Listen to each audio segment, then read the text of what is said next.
ഈ സാമൂഹ്യ മാധ്യമങ്ങളിലെ റിവ്യൂവിൽ ഒരു മാഫിയ വന്നിരിക്കുന്നു എന്നുള്ളതാണ് ഏറ്റവും പ്രധാനം. എന്നിട്ട് പണം കൊടുത്ത് റിവ്യൂ ചെയ്യിക്കുന്നത് തെറ്റാണ് എന്ന് പറയുന്നത് പോലെ തന്നെ പണം കൊടുത്തില്ല എങ്കിൽ നെഗറ്റീവ് റിവ്യൂ ഇട്ട് ആ പണത്തെ ഇല്ലാതാക്കും എന്ന് പറയുന്നത് ഒരു പുതിയ പ്രവണതയാണ്. അതിനകത്ത് യാതൊരു കലാമൂല്യവുമില്ല, യാതൊരു വ്യക്തി സ്വാതന്ത്ര്യവുമില്ല, ഒരു ഗൂഢപ്രവർത്തനമാണത്. ഏതാണ് മാഫിയ? എവിടെയാണ് മാഫിയ? മാഫിയ ഉണ്ടെന്ന് നിങ്ങൾ പറയുന്നതല്ലാതെ എവിടെയാണ് മാഫിയ ഉള്ളത്?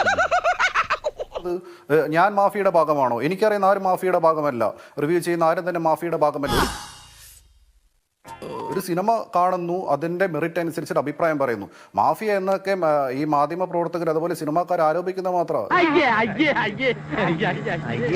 എവിടെയാണ് മാഫിയ ഉള്ളത്? ഇരുട്ടിന്റെ മറവിൽ ഇരുന്ന് ചെയ്യുന്നു.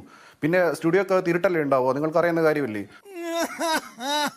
പിന്നെ ഇങ്ങനെ ഇരുട്ടിന്റെ മറവിൽ എന്ന് പറയുന്ന ലൈറ്റ് അടിച്ചിട്ടല്ലേ നമ്മൾ വീഡിയോ ചെയ്യുന്നത്?